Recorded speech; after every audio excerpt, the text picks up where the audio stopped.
What I'm doing here on the Big Island at our school is teaching college prep chemistry through a Hawaiian point of view and through an environmental point of view. At the beginning of the year, the kids learn the growing conditions for the canopy tree in a Hawaiian forest, acacia koa. Then a week in to the school year, they're given koa seedlings to raise for 3 months. At the end of the 3 months, we come out here into the forest and we're planting them. We have 600 koa trees that are out here in the forest. Our ultimate goal of this is to reforest the entire 3/4 of a mile long strip of forest. Now this forest, as we go on, we will be putting the understory into the forest, and we will also be trying to induce the native birds to come back. So what our kids will have done at the end, by the time they graduate, is they will have learned chemistry from an environmental point of view, and in addition to that, they will have taken part in the restoration of native Hawaiian forest. Now we're planning on May 18th to have all of the science teachers from the Big Island come over to our campus, where we will show them this way of teaching science and invite them out here to see and take part.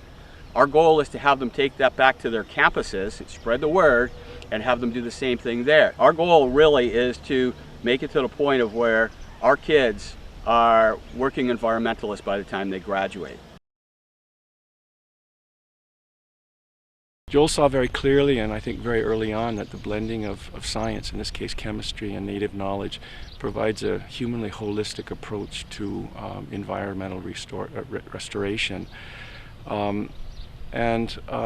This being in our own hearts and our own backyards, which is very important for native children, providing them just a pure experience of science doesn't always do it for them.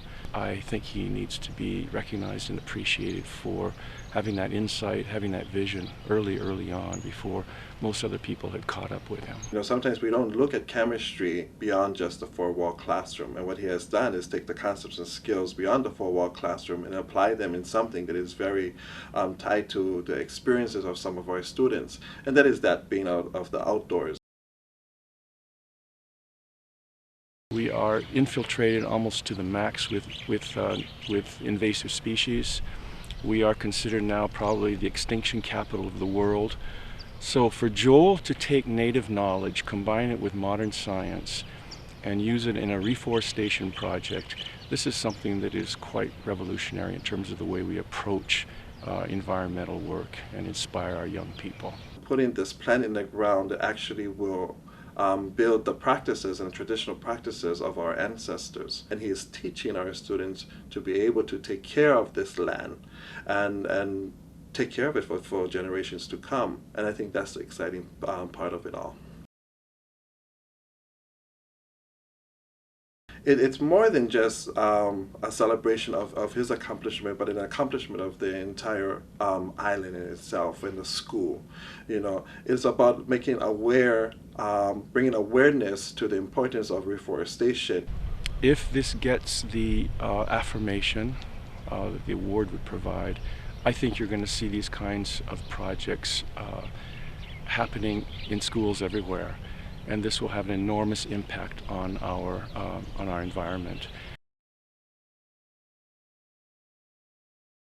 The koa couldn't be a better choice for inspiring young Hawaiians. Koa in Hawaiian means brave, fearless, valiant.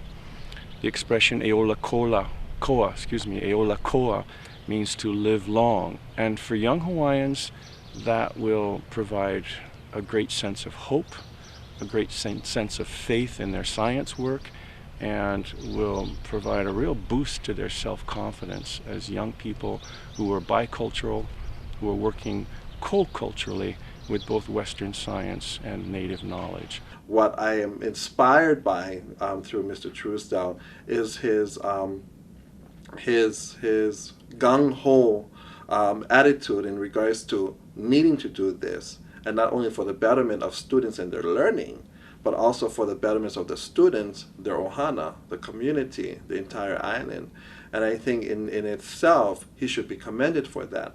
On May 18th, we would welcome SeaWorld and Busch Gardens to come out and take part in our morning workshop. And what can I say? SeaWorld and Busch Gardens and Kamehameha Hawaii rock the environmental world.